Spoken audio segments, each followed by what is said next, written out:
for her to be given due process, for a chance to lay down the evidence in her favor and to clarify things during the trial.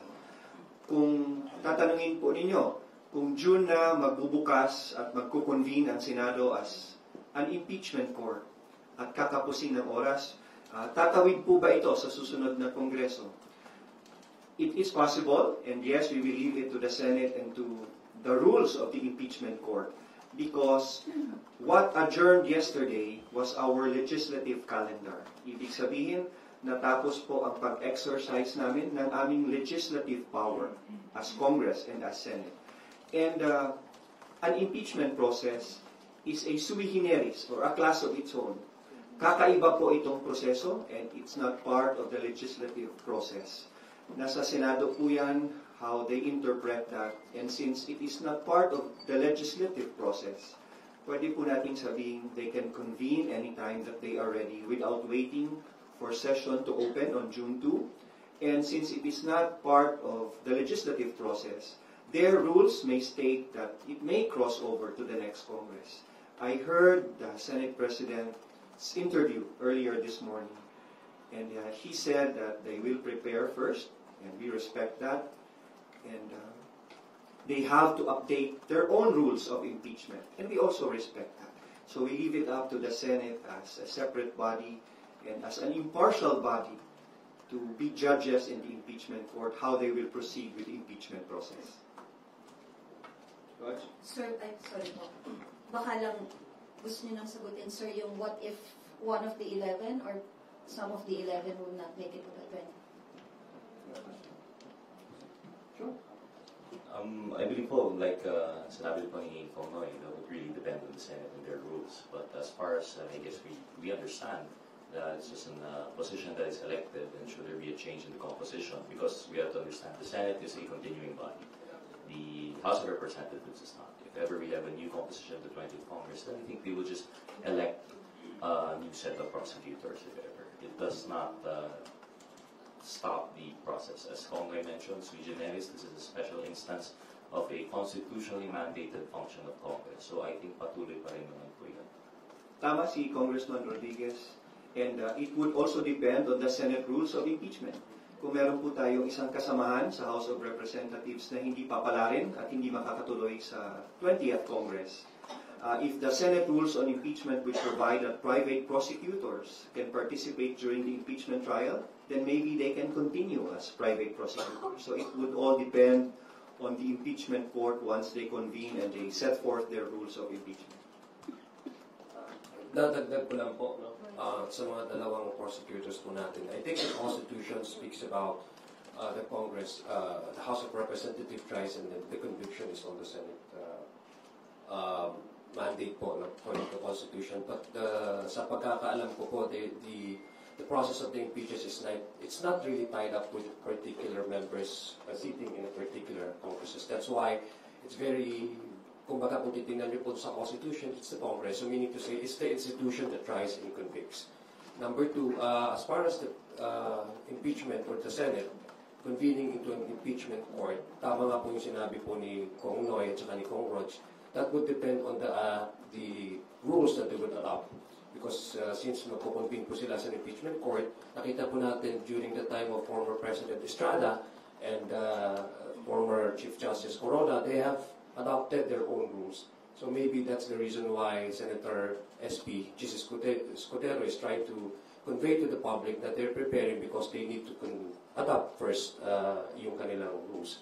Para sa amin po dito sa House of Representatives, we really respect the position of the Senate.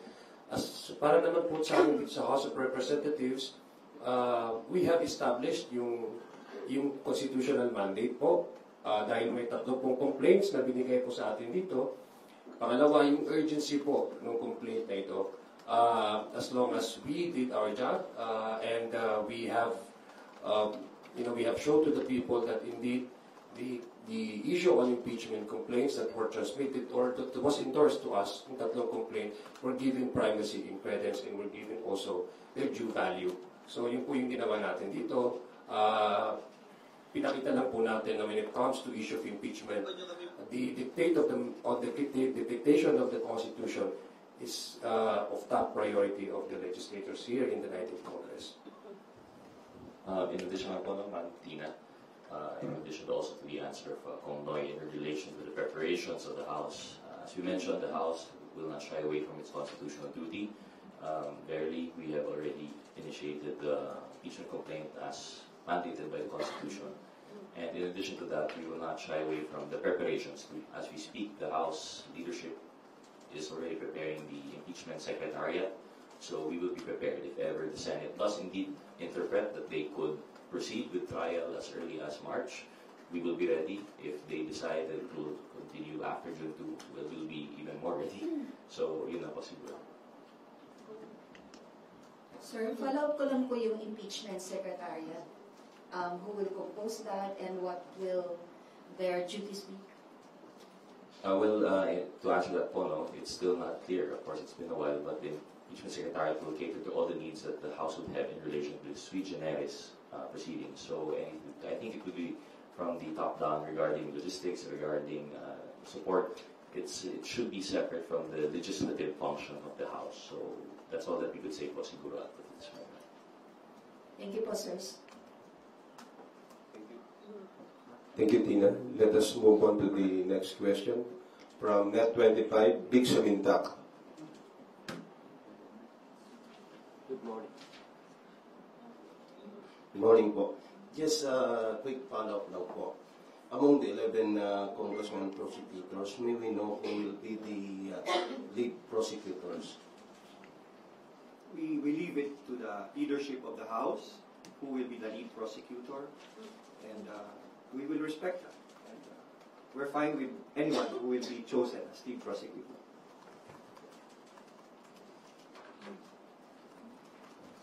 Thank you, Bibian Gulia from ABS-CBN. Good morning, Congs. Tama po ba yung intindi ko sa mga answers ninyo kanina? Okay lang po sa inyo na June na mag-start after the elections yung trial. There's no call to hold the trial during the break. Since the Constitution provides that trial shall proceed forthwith, if we interpret forthwith, dapat po sana as soon as possible yun. But since the Senate is an independent body, and we respect their independence, being a bicameral legislature, we will leave that to the interpretation of the Senate. I will refuse to comment on how they should act because they will be judges in this impeachment trial. And we accord them with the utmost respect and that they should act with utmost impartiality without any influence from the prosecution or from the respondent or the defendant. So, sana po maagapan ang pagsimula kasi the sooner that the evidence can be laid down, the sooner that due process can be exercised, the sooner can the issues pending before us can be resolved. So, sige po, sana po maagahan dahil handa naman ang prosecution team. But, sir, so as you mentioned, it's written in the Constitution that trial should proceed forthwith. But can you point us to a specific rule lang po or part of the Constitution where it states that the Senate can hold the trial even when Congress is on break? When you say forthwith, hindi nakasabi doon kung saan sa Constitution na pwede may break. Every year before session opens, every legislative Congress, kunyari 19th Congress, the Senate Secretariat and House Secretariat together with the duly elected Speaker, inuupuan muna nila yung legislative calendar for that year. While it's not clear whether we can proceed with the impeachment trial during the break, we said earlier that the impeachment trial is a sui generis, o kakaibang proseso po ito. It's a class of its own. And it is not bound by the legislative calendar. It's purely a political question on how Senate would proceed with it. So, yan po ang sagot dyan. No? Hindi po nakatali yan sa black and white. And we will see how the Senate would react on and act on the impeachment complaint. Sir, baka lang din po meron kayong comment dun sa sinabi ni SP Cheese na unfair na madaliin sila dahil 2 buwan daw po inupuan ng House ang impeachment complaints. Well, again, we respect the position of the Senate President. In fact, it has been discussed, explained naman po ni Congressman Noy, that they have their own rules. We don't want to at least influence the impartiality ng mga senator judges. We will just wait for the Senate to convene as an impeachment court. Sa amin po, as long as we have already relayed and we have displayed the urgency, the priority that we have established that these impeachment complaints should be given primacy, it should be given priority, it's up to the court, no, the impeachment court, the Senate, when will they convene as a impeachment court. So, yun lang po yung amin. There's no prescriptive time naman po, prescriptive time na sinabi po sa Constitution that once it is filed, once it is transmitted to the Senate is bound to, for example, a certain number of days to convene as an impeachment court. So, it's up to how the Senate will define and will act on the wordings of the Constitution na sinasabi po shall act forthwith. As far as we are concerned, we take that as immediate and urgent.